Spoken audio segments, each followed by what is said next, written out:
Kementerian Komunikasi dan Digital menggandeng perguruan tinggi untuk menyiapkan generasi muda yang melek teknologi, tangguh secara etika digital, dan siap memasuki era kecerdasan artifisial. Menteri Komunikasi dan Digital Mutia Hafid menegaskan, perguruan tinggi harus menjadi garda terdepan dalam membekali mahasiswa dengan keterampilan digital dasar hingga lanjutan, termasuk keahlian di bidang AI. Hal itu ia sampaikan saat menghadiri acara puncak Disnatalis ke-13 Institut Bisnis dan Informatika Kosgoro 1957 di Jakarta Selatan pada Jumat 25 Juli 2025. Mutia menyatakan, pembangunan sumber daya manusia digital kini menjadi prioritas setelah penyelesaian infrastruktur digital yang masif dalam beberapa tahun terakhir. Pemerintah tidak hanya membangun yang kasat mata infrastrukturnya, tapi juga yang non-fisik.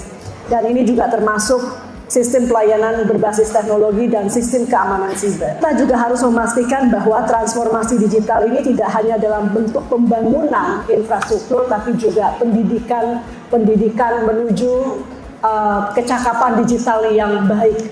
Karena itulah kenapa hari ini Kemkomdigi diwakili oleh Kepala BPSDM melakukan sebuah kerjasama dengan IBIK yang kita saksikan baru saja untuk juga tidak hanya membangun infrastrukturnya tapi membangun manusia-manusianya.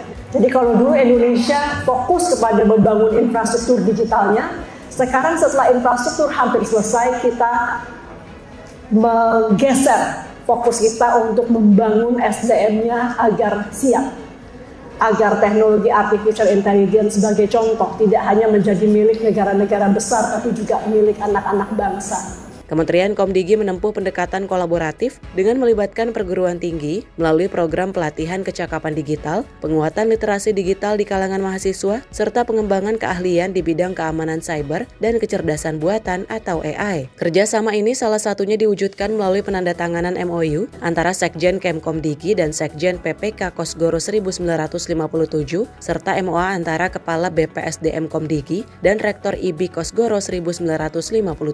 Kemitraan dengan institusi pendidikan dipandang sebagai kunci dalam menciptakan generasi digital yang tidak hanya pintar secara teknis, tapi juga bertanggung jawab secara sosial.